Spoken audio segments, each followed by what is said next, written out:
রাধে।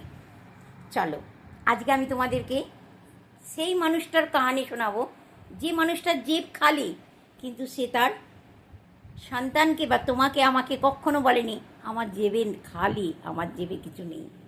সেই মানুষটা হচ্ছে আমাদের সবার বাবা। সেই বাবার কাহানি আজকে আমি শোনাবো।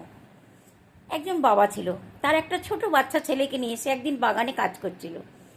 বাবার মনের ভেতরে প্রশ্ন এলো যে বাচ্চাকে কিছু শেখানো দরকার, আর সেটা কীরকমভাবে? কাজের মাধ্যমে শেখানো দরকার বাচ্চাকে।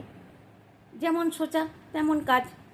বাবা ছেলেটাকে বলল, চলো আমরা বসে না থেকে বাগানে আমরা গার্ডেনিং করি আজকে দুজন মিলে। ছেলেটা খুব খুশি বাবার সাথে কাজ করতে। সব বাচ্চারাই তার মা বাবার সাথে কাজ করতে খুব খুশি হয়। ছেলেটাও খুশি হয়ে গিয়ে বাবার সাথে কাজ করতে শুরু করলো। কোনো গাছে জল দেওয়া, কোথাও গাছ লাগানো, কোথাও বীজ লাগানো।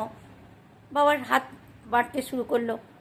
এরপর তার বাবা তাকে বলল, শোনো তুমি এক কাজ করো রোহন, তুমি ওই যে দূরে বাগানটা দেখতে পাচ্ছ ওই বাগানে যাও। ওখানে গিয়ে দেখো একটা বড় পাথর রয়েছে, পাথরটাকে তুমি সরিয়ে দাও। যেভাবে হোক তুমি পাথরটাকে সরিয়ে দাও।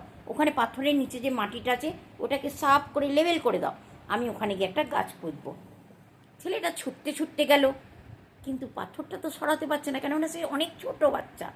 সে পাথরটাকে সরানোর জন্য অনেক ধাক্কা লাগালো, কিন্তু সে পারলো না। সে তখন ছুটতে ছুটতে আবার তার বাবার কাছে এলো। বাবা তুমি আমাকে তুমি তো জানো যে আমি কত ছোট, আর তুমি আমাকে এত বড় টাস্ক কী করে দিলে? ওই বড় পাথরটাকে কি আমি সরাতে পারি? আমি ছোট বাচ্চা। ওর বাবা বলল, আমি তো তোমাকে বলিনি যে তুমি একলাই ওই পাথরটাকে সরাও। আমি বলেছি তোমার মাথাতে যত ট্রিক্স আছে সমস্ত ট্রিক্স তুমি লাগিয়ে নাও, যেভাবেই হোক, যেন তেন প্রকারে নাও, তুমি পাথরটাকে সরাতে হবে তোমাকে। এটা তোমার বাবার অর্ডার তোমার উপরে। ছেলেটা আবার ছুটে গেল, খুব চেষ্টা করলো কিন্তু পারলো না।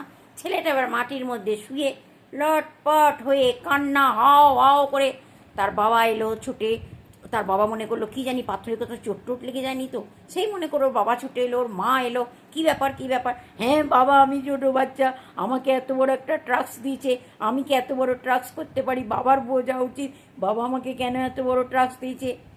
ওর বাবা তখন বলল, আমি তোমাকে পুত্র চিন্তা করে দেখো, আমি তোমাকে বলেছিলাম যেন তেন প্রকারেণ, মানে সমস্ত ট্রিক্স তুমি অ্যাপ্লাই করো। আমি তাহলে কী ট্রিক্স অ্যাপ্লাই করব বাবা?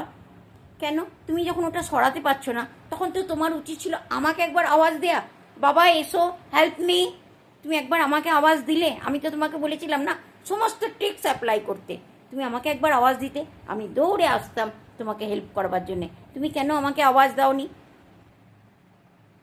দোস্ত, আমরা সবাই এইখানে ভুল করি।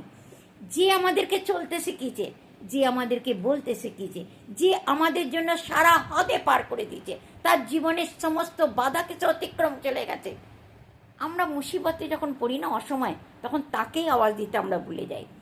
ফাদার, আর সবচেয়ে বড় ফাদার গড ফাদার। যে কোনো মুসিবতে পড়বে সবসময় নিজের ফাদার আর গড ফাদার, এর দোনোকে কখনো কেউ ভুলো না। এদেরকে একবার আওয়াজ দাও, সব কাজ আসান হয়ে যাবে।